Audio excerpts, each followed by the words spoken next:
ये ज़मीन आप देख सकते हैं सूख रही है पानी की कमी से। हम इस टाइम टमाटर के खेत में हैं। आने वाले दिनों में बहुत ही चुनौतीपूर्ण होने वाली है खेती किसानी। ऐसा हम नहीं कह रहे हैं, ये देश दुनिया भर के वैज्ञानिक बोल रहे हैं, क्योंकि हमारा जो ग्राउंड लेवल वाटर है वो बहुत ही नीचे होता जा रहा है। इसके कई कारण हैं, ग्लोबल वार्मिंग एक उनमें से एक कारण है। इसके अलावा हम जिस तरीके से पर्यावरण का दोहन कर रहे हैं, ये सबसे बड़ा कारण है। तो ऐसी स्थिति में आखिर आने वाले 30 से 40 साल बाद क्या होगा? क्या हमारे लिए अन्न की उपज हो पाएगी? क्या हमारे किसान भाई खेती कर पाएंगे? तो हमारे साथ बातचीत करने के लिए इस विषय पर डॉक्टर मुर्तजा हसन है। डॉक्टर साहब, गांव जंक्शन में आपका बहुत बहुत स्वागत है। नदियां सूख रही हैं, तालाब सूख रहे हैं, ग्राउंड लेवल वाटर बहुत नीचे होता जा रहा है। उस खेती किसानी के नए तकनीक आ रहे हैं, लेकिन क्या पानी के बगैर खेती संभव है? सबसे पहले ये होता है कि खेती के लिए जल चाहिए। तो जल की उपलब्धता क्या होता है कि जल की उपलब्धता उस समय चाहिए जिस समय फसल हो, ये बहुत ज़रूरी है। तो देखिए, हमारे यहाँ बारिश होती है सालों भर, लेकिन कभी कभी ऐसा जिस समय फसल को पानी चाहिए बारिश नहीं रहती है। तो इसमें जो सबसे पहले होता है कि पानी की उपलब्धता, कैसी उपलब्धता कराए जाए, तो उसके लिए जल को संरक्षण, वर्षा जल संचयन, ये एक बहुत ही आधुनिक तकनीक है जिसमें, और ये सदियों से हमारे देश में होता आ रहा है। वर्षा जल संचयन, वर्षा जल संचयन करना पड़ेगा कि वर्षा की उपलब्धता, जल की उपलब्धता सालों भर बनी है। उसके बाद जल उपयोग करने के लिए जो आधुनिक तकनीक है, क्या है वो आधुनिक तकनीक? जो हम बोलते हैं आधुनिक तकनीक में ड्रिप सिंचाई प्रणाली, फव्वारा सिंचाई प्रणाली, ये सब आधुनिक सिंचाई प्रणाली है जिसकी सिंचाई दक्षता लगभग 90% 80% होती है। तो इन सभी का समावेश करना है। एक तरफ पानी जमा करना है और आधुनिक तकनीक से उसका इस्तेमाल करना है। पानी जमा कैसे होगा? एक मतलब पोखरा कर दिया तो हो सकता है पोखरे से पानी, ग्राउंड लेवल वाटर तो सुधार होगा, लेकिन जब किसान को ज़रूरत होगी तो पानी उस टाइम उपलब्ध नहीं हो सकता। तो कैसे उसका जल संचयन किसान कर सकता है कम लागत में? बड़े बड़े किसान तो ठीक है, वो प्लांट बना लेते हैं, सब कुछ होता है, लेकिन जो छोटे किसान हैं वो कैसे कम क्षेत्रफल में और कम लागत में वर्षा का जल संचयन कर सकते हैं, और फिर ड्रिप इरिगेशन जो और आधुनिक तकनीक आप बता रहे हैं उसके ज़रिए वो सिंचाई कर सकते हैं? देखिए, इसमें तरह तरह का मॉडल होता है। जो सबसे अच्छा मॉडल है, ये आपके सामने जो मॉडल है, जिसमें कि ये कच्चा तालाब है। अब ये कच्चे तालाब में आपको दिख रहा है कि कच्चे तालाब में जब पानी जाएगा तो ये वर्षा के समय में ये पानी ज़मीन के अंदर जाता है, जिसे हम बोलते हैं ग्राउंड वाटर रिचार्ज। तो इस तरह का तालाब, कच्चा तालाब बनाना ये बहुत ही आसान है। किसान भाई अपने खेत में आराम से 2 से 3 मीटर गहरा कच्चा तालाब वो अपने ट्रैक्टर द्वारा खुद ही बना सकते हैं, या एक परिवार मिल करके भी छोटे स्तर पर कच्चा तालाब बना सकता है। ध्यान रखना है कि कच्चे तालाब की गहराई कम से कम 3 मीटर। और यहाँ पर जो आधुनिक सिंचाई प्रणाली देखिए फुव्वारी सिंचाई प्रणाली लगी हुई है। यहाँ पर किसान भाई ड्रिप सिंचाई प्रणाली भी लगा सकते हैं। तो इस तरह से ये किसान के स्तर पर बहुत ही कच्चा तालाब का एक बहुत ही अच्छा उदाहरण। दूसरा उदाहरण जो एक है होता है कि तालाब के पानी को स्टोरेज करना है लंबे समय के लिए।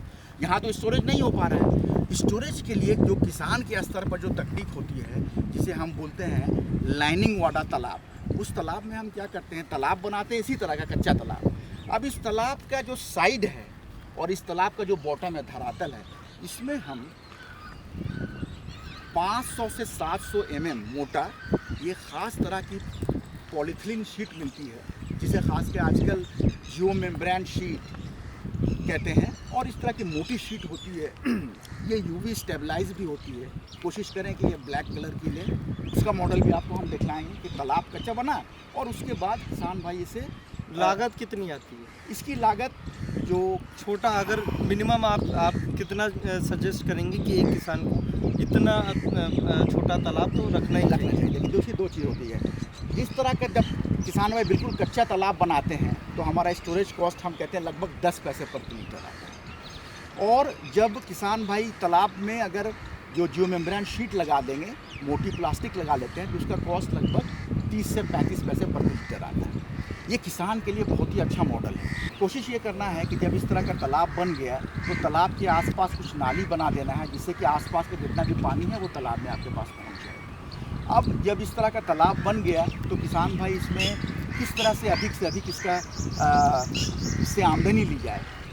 तो मॉडल इस तरह से है, जब तालाब खास करके जहाँ स्टोरेज हो रहा है वहाँ किसान भाई तालाब पानी स्टोरेज हो गया, अब उसमें मत्स्य पालन है। मतलब तालाब से किसान जो है दोहरी कमाई कर सकता है। एक तो अपना जो समस्या है पानी का संकट जो है उसको दूर कर सकता है, दूसरा मछली पालन करके वो कमाई कर सकता है, बेहतर जो है उससे आमदनी हो सकती है।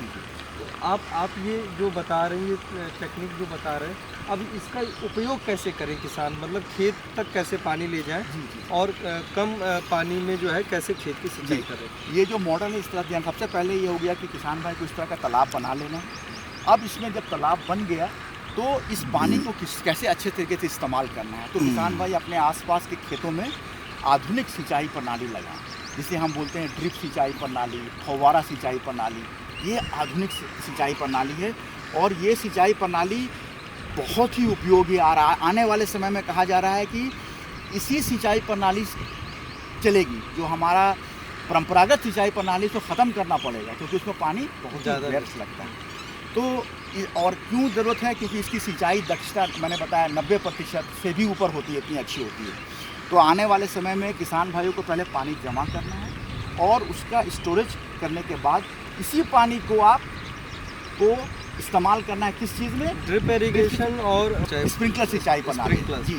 तो इन दोनों तकनीक के अलावा कोई तकनीक है जहाँ नहीं, ये दोनों ही मुख्य तकनीक, किसान भाई को दो ही मुख्य तकनीक है, एक ड्रिप सिंचाई प्रणाली और एक फव्वारा सिंचाई प्रणाली। ये दोनों आधुनिक सिंचाई प्रणाली कहलाती है। इससे हम अगर 1 एकड़ में सिंचाई कर रहे हैं जी, मान लीजिए ड्रिप इरिगेशन के थ्रू, तो कितने पानी की बचत हम कर पाते हैं? जी, अगर किसान भाई 1 एकड़ में सब्जी ले रहे हैं या खास करके जो मैंने बताया ये जो आधुनिक सिंचाई प्रणाली है, ये खास करके उद्यानिक फसलों के लिए, जैसे कि बगीचे के फसल है, फल है, फूल है, आपके सब्जी है, इसमें इसकी दक्षता बहुत अच्छी है। हालांकि इसका इस्तेमाल दलहन फसलें, तिलहन फसलें के लिए भी कर सकते हैं, लेकिन इसमें इसकी बहुत अच्छी होती है। और ये पाया गया जब इस तरह की फसल आप जैसे टमाटर का ये फसल लगा हुआ है, टमाटर के फसल में अगर फव्वारा सिंचाई प्रणाली, ड्रिप सिंचाई प्रणाली लगाएंगे तो किसान भाइयों को लगभग 60 से 70% पानी की बचत होती है।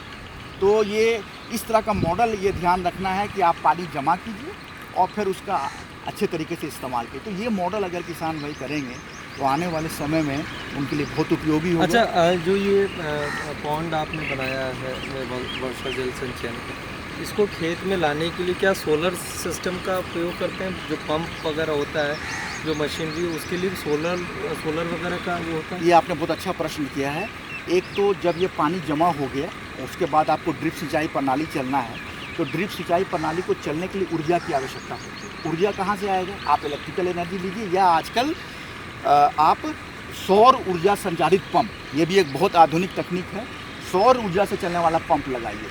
इसमें ये भी बहुत अच्छा है और आजकल 3 horse power, 5 horse power, 10 horse power तक की स्कीम उपलब्ध है जो कि किसान भाइयों को के लिए उपयोगी है। और किसान भाई कर सकते हैं, जैसा किसान भाई को अपने हिसाब से वो लगा सकते हैं। छोटे किसान 3 हॉर्स पावर, बड़े किसान 5 हॉर्स पावर और उससे भी बड़े किसान 10 हॉर्स पावर तक का सौर ऊर्जा संचालित पंप लगाएं। तो इससे क्या होगा कि आपको बिजली का भी खर्चा नहीं लगेगा। तो एक बहुत ही आपका एक सस्टेनेबल मॉडल हो जाएगा कि आपने पानी जमा किया, वर्षा जल संचयन किया, आधुनिक सिंचाई प्रणाली चलाया, उसको चलाने के लिए भी आपने सौर ऊर्जा का इस्तेमाल किया। तो ये सब अच्छे किसान कर रहे हैं और आने वाले समय में हमें करना पड़ेगा। तो ये थे डॉक्टर मुर्तजा, जिन्होंने बताया कि पानी के वर्षा जल संचयन या पानी के संचयन से कैसे आप अपना भविष्य सुरक्षित कर सकते हैं। न केवल अपना भविष्य बल्कि अपने आने वाली पीढ़ी का भी भविष्य सुरक्षित कर सकते हैं। आने वाले कुछ सालों में किस तकनीक पर जो है आधारित खेती होने वाली है, ये भी डॉक्टर मुर्तजा ने बताया। ये भी बताया कि किस तरीके से खेतों की सिंचाई करें, जो ड्रिप इरिगेशन हो या फव्वारे के माध्यम से करें, ताकि कम पानी में जो है आपको बेहतर उसका फल मिल सके। ऐसे वीडियोस देखने के लिए गांव जंक्शन को सब्सक्राइब करना मत भूलें। अमर उजाला गांव जंक्शन के लिए हिमांशु मिश्र।